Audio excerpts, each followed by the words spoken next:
ओम सजात्म स्वरूप परम गुरु शुद्ध चैतन्य स्वामी नमः। सिद्धवादिनय शत द्रव्य गुण पर्याय और प्रमाण का जड़ कर्म चेतन बंध का अरु कर्म के अवसान का कह कर स्वरूप यथार्थ जग का जो किया उपकार है उसके लिए जिन वाणी माँ को वंदना शतवारी है, वंदना शतवारी है। गाथा 7 को हमने शुरू किया था, फिर से आज गाथा 7 सब साथ में बोलेंगे। चारित्र दर्शन ज्ञान भी व्यवहार कहता ज्ञानी के, चारित्र नहीं दर्शन नहीं, नहीं ज्ञान ज्ञायक शुद्ध है। अर्थात ज्ञानी के चारित्र दर्शन ज्ञान यह 3 भाव व्यवहार से कहे जाते हैं।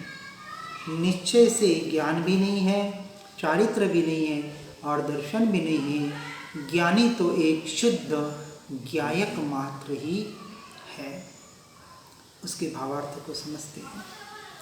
इस शुद्ध आत्मा के कर्म बंध के निमित्त से अशुद्धता होती है, यह बात तो दूर ही रहो, किंतु उसके दर्शन ज्ञान चारित्र के भी भेद नहीं है, क्योंकि वस्तु अनंत धर्म रूप एक धर्मी है। अब यहाँ जो गहराई की बात बताने का प्रयास किया जा रहा है कि आत्मा, इस शुद्ध आत्मा के, आत्मा तो शुद्ध और शुद्ध ही है, पर्याय में जो मलिन परिणमन दर्शन मोह के उदय से हो रहा है, जिसे हम मोह राग द्वेष के भाव कहते हैं, और उन भावों के निमित्त से जो भाव कर्म बंध होता है और भाव कर्म से जो द्रव्य कर्म का और नो कर्म का जो परिणमन हो रहा है, ऐसे कर्म बंध तो बहुत दूर, क्योंकि कर्म तो मात्र पुद्गल और पुद्गल का ही परिणमन है, मेरा अंश मात्र भी स्वरूप नहीं है। कर्म अपेक्षा से कहें तो आज दिन तक मुझ आत्मा को छुए तक नहीं तो मेरे कैसे हो सकते हैं।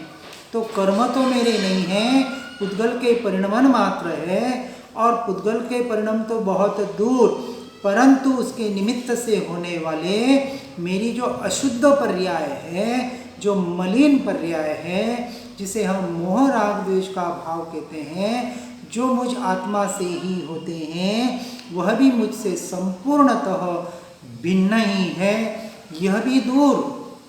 अब और गहरी बात बताई कि पुद्गल तो 100% बाहर उसको आउट कर दिया कि ये द्रव्य, क्योंकि द्रव्य ही भिन्न है। पुद्गल जड़ द्रव्य, उसका परिणमन, उसके कर्म मनोवर्गणा, मन के परिणमन, ये मन वाचन काया के परिणमन, जो भी कुछ हो रहा है 101% टोटली बाहर और बाहर है। अब उसके निमित्त से होने वाले मेरे ये विकारी भाव, मोह राग द्वेष के भाव, ये भी मेरे से संपूर्णतः अन्य है। परंतु और गहराई की बात अब बता रहे हैं कि मैं आत्मा, मुझ आत्मा के जो अनंत गुण है, और उन अनंत गुण में जो दर्शन ज्ञान चारित्र रूपी रत्नत्रय की जो महिमा बताई जाती है, तो मैं ऐसा एक गुण मात्र भी नहीं हूँ। ये जो गुणों की भिन्नता है, ये इससे भी मुझे कुछ भी लेना देना नहीं है। हर गुण अपनी स्वतंत्रता से, हर पर्याय अपनी स्वतंत्रता से अपने में परिणमित हो रही है, और उस परिणमन के काल में मैं ध्रुव तत्व इन सहित, इन द्रव्य गुण पर्याय से सहित ऐसा जो परिपूर्ण अखंड भेद तत्व हूँ, इसमें इसका कोई लेना देना नहीं है। इसलिए जो आगे बताया, किंतु उसके यानी किसके, आत्मा के यानी मेरे, अब उसके भी कोई दूर की परिभाषा होती है। यहाँ आत्मा, अब आत्मा भी शब्द निकाल के मेरे, अपने को मैं में आना है। मेरे जो दर्शन ज्ञान चारित्र जो अलग अलग से बताए जा रहे हैं कि दर्शन का गुण देखना, ज्ञान का गुण जानना, चारित्र का गुण एकत्व करना, ये जो भेद की अपेक्षा से मात्र समझाने के लिए स्याद्वाद की शैली से नए निक्षेप प्रमाण के आधार पर, सप्तभंगी के आधार पर मात्र समझाने के लिए, उस तत्व का निर्णय करने के लिए समझाया जा रहा है। अपेक्षा से अंश मात्र भी भेद नहीं है, यह बात बता रहे हैं। क्योंकि अनंत धर्मों वाले एक धर्मी में जो निष्णात नहीं है, ऐसे इच्छामि दुक्कडम नीचे देख रहे थे अपन, यह बात तो दूर ही रहो, किंतु उसके दर्शन ज्ञान चारित्र के भी भेद नहीं है, क्योंकि वस्तु अनंत धर्म रूप एक धर्मी है। उसको अनेकांतवाद कहा कि अनेक धर्म रूप होते हुए भी, अनंत गुण होते हुए भी, हर गुण अपने से परिणमन होते हुए भी उस ध्रुव तत्व में कुछ भी परिणमन नहीं है। ऐसा परम पारिणामिक भाव वाला अपरिणामी तत्व जो है वो मैं हूँ। उस मैं की, उस द्रव्य की दृष्टि कराने का यहाँ पुरुषार्थ करा रहे हैं। जितना भी भेद बताया जा रहा है, गुणस्थानक, जीवस्थानक, मार्गणास्थानक, जो कुछ भी बताया जा रहा है, एकमात्र व्यवहार का विषय है। उसको समझना पड़ेगा। उसको समझे बगैर भी हम उस द्रव्य तक पहुंच नहीं पाएंगे, क्योंकि दो प्रकार से, एक नास्ति से जिसे हमें हटना है, जिसमें एकत्व, ममत्व, कर्तृत्व बुद्धि कर रखी है, वहाँ से हटना है तो उसके स्वरूप को भी समझना पड़ेगा। और जो मेरा स्वसंवेदन प्रत्यक्ष स्वरूप है कि ऐसा अभेद अखंड एक परिपूर्ण ध्रुव तत्व, त्रिकाली तत्व, बस दृष्टि का विषय वो ध्रुव तत्व हमें बनाना है, जिसे अपेक्षा से हम ज्ञायक भाव भी कहते हैं। ऐसी यह वस्तु यानी मैं, क्योंकि मैं एक वस्तु हूँ, आत्मा एक वस्तु है, इस अपेक्षा से यहाँ कहा है कि एक धर्मी है, यानी एक स्वतंत्र द्रव्य है, अन्य जीवों से भी भिन्न है, अन्य है। इसलिए जब जीव तत्व की बात आती है तो जीव द्रव्य भी मुझ आत्मा से अलग हो जाता है, अन्य और पर के श्रेणी में, पर समय में चला जाता है। अब आगे कहते हैं, परंतु व्यवहारी जन धर्मों को ही समझते हैं, धर्मी को नहीं जानते। इसलिए वस्तु के किन्हीं असाधारण धर्मों को उपदेश में लेकर अभेद रूप वस्तु में भी धर्मों के नाम रूप भेद को उत्पन्न करके ऐसा उपदेश दिया जाता है कि ज्ञानी के दर्शन है, ज्ञान है, चारित्र है। तो मात्र व्यवहार की अपेक्षा से ये समझाने का प्रयास किया जाता है। निश्चय से उस द्रव्य में ऐसा कुछ भी भेद नहीं। ये तो 3 द्रव्य बता रहे हैं, 3 गुण बता रहे हैं, तो द्रव्य में सिर्फ 3 गुण तो है नहीं, अनंत गुण है। और अनंत गुण होते हुए भी कैसे हैं? अभेद है, अंश मात्र भी भेद नहीं है। असंख्य प्रदेश है शरीराकार, लेकिन असंख्य प्रदेश होते हुए भी अखंड है, अंश मात्र भी कहीं खंडित नहीं है। ऐसा त्रिकाली एक द्रव्य, उस एक द्रव्य की जो बात है वह हमारे द्रव्य दृष्टि का विषय है। इसलिए मात्र ऐसे असाधारण धर्मों को उपदेश में लेकर अभेद रूप से सिर्फ समझाने के लिए उपदेश दिया जाता है। इसलिए वह व्यवहार है। जहाँ भी उपदेश है, जहाँ शब्द वाक्य जो भी बताने का प्रयास किया जाता है, संपूर्ण व्यवहार मात्र है। अरे ये नहीं, ये सुनना, पढ़ना, समझना ये तो व्यवहार है, लेकिन जो विकल्प हम करते हैं कि मैं अखंड अभेद ऐसा जो एक तत्व यही मैं हूँ, ये विकल्प भी मेरा स्वरूप नहीं है। तो ये व्यवहार बाहर का कहाँ से मेरा स्वरूप हुआ? सिर्फ समझाने के लिए, उस तत्व तक पहुँचने के लिए वो भावभाषण करने का उपदेश दिया जाता है। यदि परमार्थ से विचार किया जाए तो एक द्रव्य अनंत पर्यायों को अभेद रूप से पीकर बैठा है। इसलिए उसमें भेद नहीं है। वो द्रव्य ऐसे अनंत गुणों की जो अनंतानंत पर्याय हैं उन सबको पीकर बैठा है का मतलब उस द्रव्य में कहीं भी अंश मात्र भी इस प्रकार का भेद नहीं है। सब कुछ ये द्रव्य गुण पर्याय, ये गुण अनंतानंत गुण और उसके अनंतानंत पर्याय सब कुछ उस द्रव्य में समाविष्ट हो जाती है, एक रूप हो जाती है और एक रूप ही है, बस उसे हमें स्वीकार करना है। कल हमने एक सत्संग शाम को सुना था, इतना बढ़िया सत्संग लगा। उन्होंने वही बताया, तारणपंथियों का एक सत्संग था, मैंने ग्रुप में भी भेजा है। अब उसमें यही बताया उन्होंने, वहाँ जो पंडित जी थे वो कह रहे हैं कि जीव की सबसे बड़ी भूल क्या है कि वो अपने को, अपने अस्तित्व को स्वीकार नहीं कर रहा है। सब कुछ सुन रहा है, पढ़ रहा है और अपने आप को हीन दीन माने हुए, अधमाधम पथिक माने हुए, दासानुदास माने हुए। अरे व्यवहार का कथन भिन्न है और निश्चय में मान्यता का कथन भिन्न होता है। हर जगह अपने अपेक्षा से विनय करना है। जहाँ व्यवहार की बात हो वहाँ व्यवहार की विनय लागू करना है और जहाँ मान्यता की, जहाँ श्रद्धान की बात है। क्या श्रीमद जी ने जब कहा कि अधमा अधम अधपति तो सकल जगत में हूँ, क्या उनको अपनी आत्मा की दृष्टि नहीं थी? विचार करना है कि किस अपेक्षा से कहा है। आपको हिंदी बनाने के लिए नहीं कहा है, सिर्फ इसलिए कि जब तक मैं इस संसार में हूँ तब तक मैं अपने आप को हीन दीन बनाए हुए हूँ। ये मेरा सबसे बड़ा दोष है, आत्मा का दोष है। इस अपेक्षा से वहाँ कहा, इसलिए दासानुदास होना पड़ेगा। लेकिन ऐसा नहीं कहा कि जिंदगी भर दासानुदास होकर चरणों में जाके खाली पड़ा रह जाना। अरे पुरुषार्थ करना है।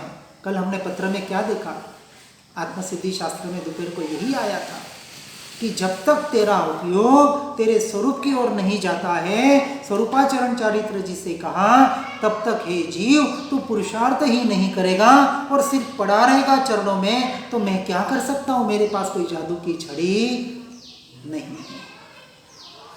हम जो मार्ग बता रहे हैं, जो आज्ञा कर रहे हैं, उसको अपने जीवन में उतारो और ऐसा सत्य पुरुषार्थ करो।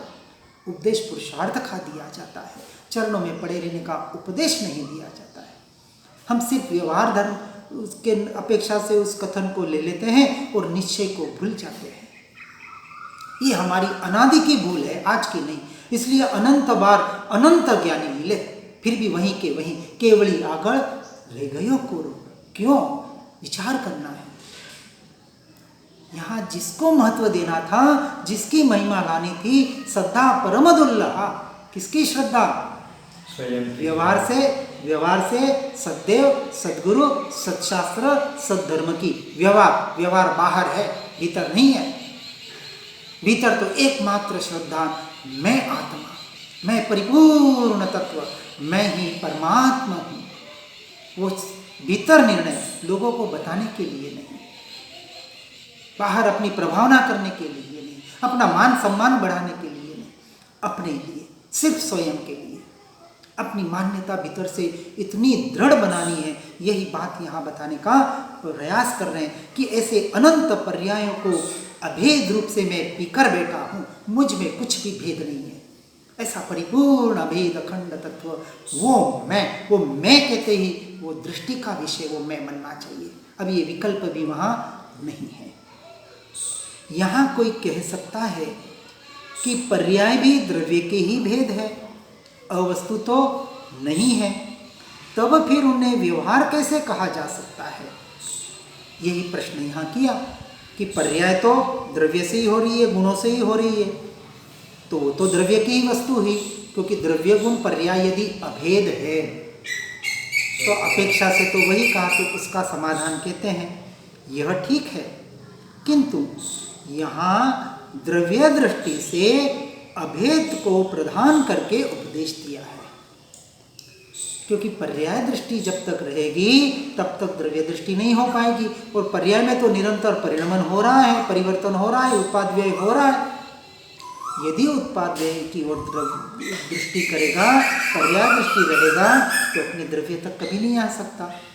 और जैसे ही उसी पर्याय को, जो पर्याय उत्पाद व्यय हो रही है, उसी पर्याय को, क्योंकि अभी सब काम कहाँ करना है, पर्याय में तो करना है। पुरुषार्थ भी किसकी पर्याय है? वीर्य शक्ति की पर्याय है। अनंत वीर्य मुझ में पड़ा है, उस वीर्य, उस शक्ति, उसका नाम तो पुरुषार्थ है, उसकी पर्याय। तो पर्याय में ही पर्याय का काम करना है। तो सारा परिणमन कार्य क्रिया जब तक विकल्प है, जब तक हम उस तत्व तक, उस निर्णय तक, उस स्थिरता तक, सम्यक चारित्र तक हम नहीं पहुंच पाते, तब तक सारा का सारा कार्य पर्याय में ही घटित होगा। लेकिन दृष्टि पर्याय पे नहीं करनी है। ये यहाँ विशेष कथन कहा है कि उस दृष्टि को द्रव्य दृष्टि कराने के लिए इस अभेद को प्रदान करके उपदेश किया है कि हे जीव, उस पर्याय में भी मत अटक, क्योंकि पर्याय तो क्षणभंगुर है, परिवर्तित है। अब उस पर्याय दृष्टि में रहेगा तो निरंतर वापस पर और पर समय में ही जाएगा। अब द्रव्य दृष्टि यही मैं जो जानने में आ रहा है, ये ज्ञान स्वभाव जो अनंत गुणों के साथ है, ऐसे अनंत गुण जो अभेद है और एक एक प्रदेश में है, ऐसे अखंड प्रदेश जो शरीराकार होते हुए भी, शरीर के परमाणु परमाणु के साथ होते हुए भी उनसे भिन्न है, न्यारे हैं, स्वतंत्र है, अखंड है, ऐसा जो एक द्रव्य, ऐसा अभेद, अखंड, एक त्रिकाली ध्रुव तत्व, ऐसा भगवान आत्मा। गुरुदेव पुकार के कहते थे भगवान आत्मा। बस उस भगवान आत्मा पे, उस एक द्रव्य पर हमें दृष्टि करने का निरंतर पुरुषार्थ करना है। अभेद दृष्टि में भेद को गौण कहने से ही अभेद भली भांति मालूम हो सकता है, इसलिए भेद को गौण करके उसे व्यवहार कहा है।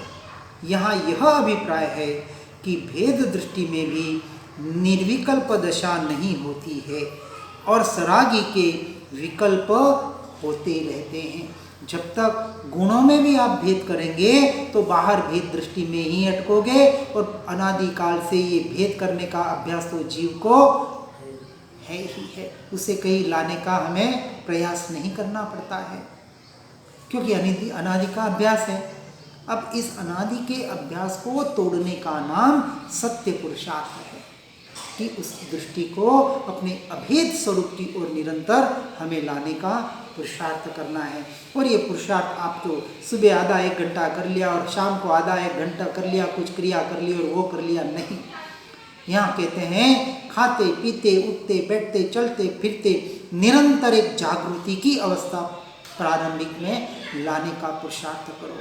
वेद ज्ञान के द्वारा, ज्ञाता दृष्टा रहने के द्वारा इसका निरंतर अभ्यास, इसका निरंतर रटन, जितना अभ्यास होगा, जितना जाप होगा, हम तो कहते हैं क्रिया करो, करनी ही पड़ेगी, विकल्प करना ही पड़ेगा, क्योंकि एक विकल्प को निकालने के लिए एक विकल्प पहले खड़ा ही करना पड़ेगा। क्योंकि स्वयं का विकल्प नहीं अभी करोगे तो पर के विकल्पों में तो जाओगे ही जाओगे। तो पर के विकल्प को तोड़ने के लिए, एक कांटे को निकालने के लिए एक कांटा डालना ही पड़ेगा। एक कांटा टूट गया पाँव में, सेप्टिक हो गया, अब उसको निकालने के लिए क्या किया, सुई ली और सुई से उस कांटे को निकालना ही पड़ेगा। तो अशुभ रूपी कांटा निकालने के लिए ये शुभ रूपी कांटा या शुद्ध रूपी कांटा भी हमने डाला है। तो अब उस कांटे को अंदर रखेंगे या उस कांटे को, बड़े कांटे को भी बाहर निकालेंगे कि सुई को, चलो सुई ने कांटा निकाला है उसको अंदर रहने दो, नहीं, वो और खतरनाक कांटा है। ये शुभ रूपी कांटा, ये क्रिया रूपी कांटा, भूल से हम उसे ही धर्म मान लेते हैं और साध्य से चूक जाते हैं। साधन में अटकना सबसे बड़ा दृष्टि राग बताया गया है, और आज 99% यही बातें हो रही है। इस मार्ग में आने के बाद भी क्रियाजड़ और शुष्क ज्ञानी उभयाभासी की तो बात दूर रही, लेकिन जो अपने को आत्मार्थी का मार्ग बताते हैं, मुमुक्षु का मार्ग बताते हैं, वो भी कहीं न कहीं आके अपना चिंतन करें। कहीं न कहीं हम क्रियाजड़ तो इस मार्ग में आने के बाद तो नहीं हो रहे, कहीं न कहीं हम शुष्क ज्ञानी तो नहीं हो रहे। अपना विचार करना है, दूसरे की तरफ दृष्टि नहीं डालनी है। मैं कहाँ हूँ और मुझे क्या करना है, बस मार्ग यही है। इसलिए यहाँ कह रहे हैं कि यहाँ अभिप्राय इतना ही है कि भेद दृष्टि में भी निर्विकल्प दशा नहीं होती। जब तक भेद ज्ञान और भेद विज्ञान भी है तब तक निर्विकल्प दशा नहीं है।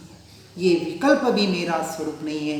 इस आशय से, इस मान्यता से जब जीव कहता है कि यही मैं, और वो मैं भी, ये शब्द भी, ये विचार भी, ये विकल्प भी वहाँ से निकल गया, अपने अस्तित्व का टंकोत्कीर्ण निर्णय, सम्यक श्रद्धान, वो एक समय की निर्विकल्प की अवस्था आती ही आती है। स्वीकार करना है कि मैं निरंतर स्वयं से स्वयं को ही जान रहा हूँ। मैंने आज दिन तक पर को जाना नहीं, जान सकता नहीं, ऐसा मेरा स्वभाव है। इसका निर्णय तो करे। पर जानने में भले आ रहा है, ज्ञान का विषय भले बन रहा है, लेकिन दृष्टि का विषय तो आज दिन तक कभी पर द्रव्य पर वस्तु ज्ञेय बना नहीं। ज्ञेय का विषय तो निरंतर ज्ञान, और ज्ञान ही हमें बनाने का पुरुषार्थ करना है। इसी का नाम है ज्ञान को ज्ञान में स्थिर करना, उपयोग को उपयोग में स्थिर करना, और यही पुरुषार्थ हमें निरंतर करना है। इसलिए निर्विकल्प दशा, जब तक भेद है, विकल्प है, तब तक निर्विकल्प दशा नहीं है, और जब तक निर्विकल्प दशा नहीं है वहाँ तक अनुभव नहीं है। अनुभव में एक समय के लिए वो निर्विकल्प दशा आकर चली जाती है। फिर चौथे गुणस्थानवर की सम्यक दृष्टि अपने गुणस्थान के आधार पर द्रव्य और पर भावों से हटते हटते 11 प्रतिमा के द्वारा अपने 5वें गुणस्थानक में अपने आत्मस्थिरता की अभिवृद्धि करते हुए पर द्रव्यों से छूटते जाते हैं, छोड़ने नहीं पड़ते। आत्मा के लक्ष्य से, स्वभाव के लक्ष्य से त्याग होना चाहिए, और नहीं हो रहा है तो करना चाहिए। फिर हम तो कहते करो, नहीं हो रहा है ना, आत्मा की बातें इतनी कर रहे हो, अब त्याग करने का भी अभ्यास करो, क्योंकि हमें तो ज्ञानी पुरुषों ने कहा है त्याग वैराग्य न चित्तमा थाय न तेने ज्ञान। तो जबरदस्ती भी करना पड़े तो करनी पड़ेगी। इतनी जबरदस्ती करो कि आपको वहाँ विशेष प्रतिकूलता न हो। जितनी ज़्यादा से ज़्यादा कर सकते हो अब आपको करनी है। इसका नाम व्यवहार। देहात्म बुद्धि छोड़ने का जितना अभ्यास होगा उतना करना ही पड़ेगा। और जैसे ही निर्विकल्प दशा तक जो आने का पुरुषार्थ नहीं करते तो कहते हैं सरागी के तो विकल्प होते ही रहते हैं, नहीं तो विकल्प में ही बाहर के अटकते रहोगे। इसलिए जहाँ तक रागादिक दूर नहीं हो जाते वहाँ तक भेद को गौण करके अभेद रूप निर्विकल्प अनुभव कराया गया है। ये पूरा क्योंकि ग्रंथ ही निश्चय का है, इसलिए पूरा निश्चय के लक्ष्य से ही यहाँ उपदेश दिया गया है। वितराग होने के बाद भेदाभेद रूप का वस्तु का ज्ञाता हो जाता है, वहाँ नए का आलंबन भी नहीं रहता है। जब वो वितरागता की संपूर्ण दशा प्राप्त होती है, जब केवल ज्ञान तक पहुँच जाता है, उसके बाद तो भेदाभेद रूप वस्तु का मात्र ज्ञाता रहता है। अब रहता है मतलब वहाँ रहना नहीं पड़ता, अभी हमें रहना पड़ रहा है, बस इतना ही। अब वहाँ कोई पुरुषार्थ नहीं है, सहज ही वो वीर्य शक्ति, सहज ही पुरुषार्थ अपने आप अपना काम कर रहा है। ऐसे निश्चय से तो अभी भी कर रहा है, लेकिन अनादि की इस अज्ञान दशा की वजह से, इस मिथ्यात्व मान्यता की वजह से, इस दर्शन मोह की वजह से हमारे में अभी बहुत कमजोरी बाकी है। उस कमजोरी को हमें जड़मूल से निकालना है। अब इसकी टीका आचार्य अमृत चंद्राचार्य बताते हैं, इस ज्ञायक आत्मा को बंध पर्याय के निमित्त से अशुद्धता तो दूर रहो, किंतु उसके दर्शन ज्ञान चारित्र भी विद्यमान नहीं है, वहाँ उसका भी भेद नहीं है। क्योंकि अनंत धर्मों वाले एक धर्मी में जो निष्णात नहीं है, ऐसे निकटवर्ती शिष्यों को धर्मी को बतलाने वाले कितने ही धर्मों के द्वारा उपदेश करते हुए आचार्यों का यद्यपि धर्म और धर्मी का स्वभाव से अभेद है, अब यहाँ धर्म किसको कहा? जो धर्मी यानी आत्मा, द्रव्य और उसके जो अनंत गुण है जिसे धर्म कहा गया, इसलिए अनंत धर्मात्मक कहा। उन गुणों की और पर्यायों की अपेक्षा से लोगों ने उस अनंत धर्मात्मक को, अनेकांतमय अवस्था को कि सर्वधर्म समभाव में समाविष्ट कर लिया। नहीं, सर्वधर्म समभाव नहीं है। आत्मा एकमात्र और उसके जो अनंत गुण है वो उसका धर्म है। ऐसे अनंत धर्म होते हुए भी और उसकी अनंतानंत पर्याय होते हुए भी जो एक अखंड अभेद तत्व है उसे कहा अनेकांतवाद। तो अनेकांतवाद आपको सम्यक एकांत में ले जाने का कार्य करता है। स्याद्वाद शैली से अपने अनेकांतवाद में आना है। अब ये जो बात बताई जा रही है कि ऐसा अनेक धर्मात्मक होते हुए भी जो एक है उसे कहा सम्यक एकांत। सम्यक एकांत, इसे अहंकार नहीं कहा है। लोग कहते अहंकारी हो गया, अपने को परमात्मा मान रहा है। अरे भाई, उसने उससे अपने स्वयं से भीतर से निर्णय किया है। और सिर्फ ऐसा नहीं है कि वो अपने आप को ही परमात्मा मान रहा है। अब ऐसा सम्यक दृष्टि जीव क्या करता है? सभी जीव छे सिद्ध सम, मैं अकेला थोड़ी परमात्मा हूँ। इस सृष्टि के जितने भी जीव है, निगोद से लेके सिद्ध परमात्मा तक, सभी जीव स्वरूप और स्वभाव की अपेक्षा से परमात्मा स्वरूपी है। कोई भी हीन और दीन नहीं है, क्योंकि सभी में अगुरु लघु स्वभाव पड़ा हुआ है। अगुरु लघु स्वभाव का मतलब ये है, न कोई गुरु है न कोई लघु है, परिपूर्ण तत्व है हर चीज। तो वो किसी को हीन दीन क्यों मानेगा? सबको भगवान आत्मा ही देखेगा। जो स्वयं को भगवान आत्मा देखता है वो सारे, भले चाहे कुत्ते का जीव हो, चाहे पशु पक्षी का जीव हो, चाहे कीड़े मकोड़े का जीव हो, सभी में भगवान आत्मा ही देखेगा। इसे कहा द्रव्य दृष्टि, इसे कहा सम्यक दृष्टि। तो उसे अहंकार कैसे आएगा? सवाल ही नहीं आता। वो कहता सभी परमात्मा है, लेकिन मुझे सभी परमात्मा से क्या लेना देना? मुझे तो अपने से लेना देना। तो सभी परमात्मा से भी दृष्टि हटा दी और स्व परमात्मा स्व समय में आके स्थिर होना, बस यही मोक्ष का एकमात्र उपाय है। अब इसलिए कहा कि आचार्यों का यद्यपि धर्म और धर्मी का स्वभाव से जो अभेद है, तथापि नाम से भेद करके व्यवहार मात्र से ही ऐसा उपदेश है कि ज्ञानी के दर्शन है, ज्ञान है और चारित्र है। वास्तविक सम्यक ज्ञान, सम्यक दर्शन और सम्यक चारित्र है ज्ञानी के, और अज्ञानी के वही मिथ्या दर्शन, मिथ्या ज्ञान और मिथ्या चारित्र है। इसलिए उसे मिथ्यात्व कहा और इसे सम्यक्त्व कहा।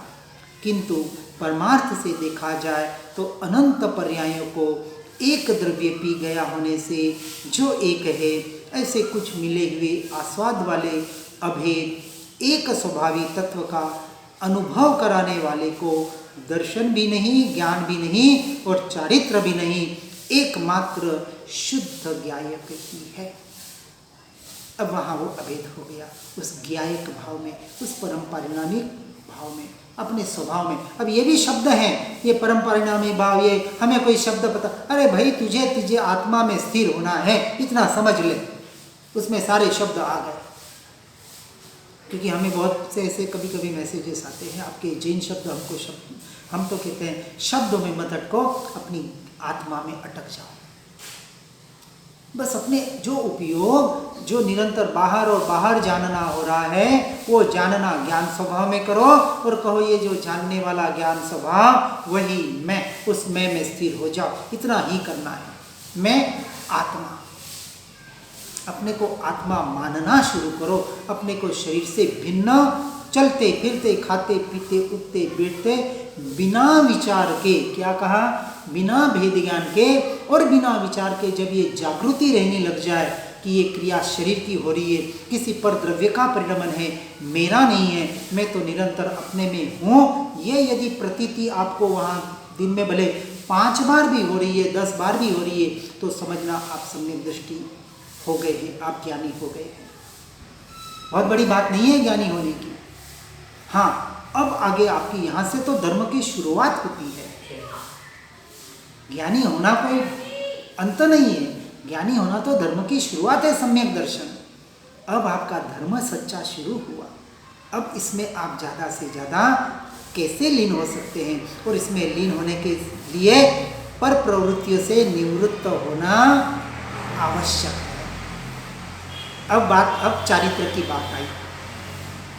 अब चारित्र में कहेंगे, हे जीव, अब जितना तू परद्रव्यों और परद्रव्यों से छूटेगा तो परभावों से छूटेगा, तो विकल्पों से छूटेगा, और जितना पर के विकल्पों से छूटेगा उतने स्वयं के विकल्प करने को समय मिलेगा, और जितने स्वयं के विकल्प करते करते जाएगा उस निर्विकल्प अवस्था तक तू पहुँच सकता है।